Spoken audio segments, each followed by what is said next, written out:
Believers eastern ചർച്ചിന്റെ പുതിയ അധ്യക്ഷനായി ഡോക്ടർ സാമുവൽ മാർ തിയോഫിലോസ് എപ്പിസ്കോപ്പയെ സിനഡ് യോഗം തിരഞ്ഞെടുത്തു. ചെന്നൈ അതിഭദ്രാസനാധിപനാണ്.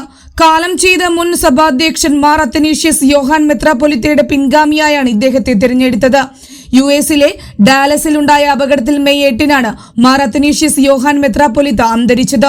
ജൂൺ 22-ന് തിരുവല്ല കുറ്റപ്പുഴ സെന്റ് തോമസ് കത്തീഡ്രലിലാകും സ്ഥാനാരോഹണ ചടങ്ങുകൾ. ജോഷുവ മാർ ബർണബാസ് എപ്പിസ്കോപ്പയെ സിനഡ് സെക്രട്ടറിയായും തിരഞ്ഞെടുത്തു.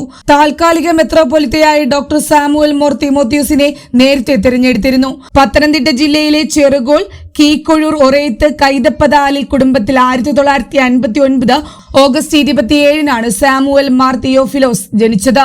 17-ാം വയസ്സിൽ സഭാപ്രവർത്തനം ആരംഭിച്ചു. കർണാടക, ഗുജറാത്ത്, രാജസ്ഥാൻ, മഹാരാഷ്ട്ര, മധ്യപ്രദേശ്, ഉത്തരേന്ത്യ എന്നിവിടങ്ങളിൽ പ്രവർത്തിച്ചു. ദൈവശാസ്ത്രത്തിൽ ബിരുദവും ബിരുദാനന്തര ബിരുദവും PhDയും നേടിയിട്ടുണ്ട്. 2004 മുതൽ 2007 വരെ ബിലീവേഴ്സ് ചർച്ചിന്റെ ജനറൽ സെക്രട്ടറി ആയിരുന്നു. 2007 മുതൽ 1 വർഷം തിരുവല്ല മേജർ സെമിനാരിയുടെ പ്രിൻസിപ്പലായി സേവനമനുഷ്ഠിച്ചു.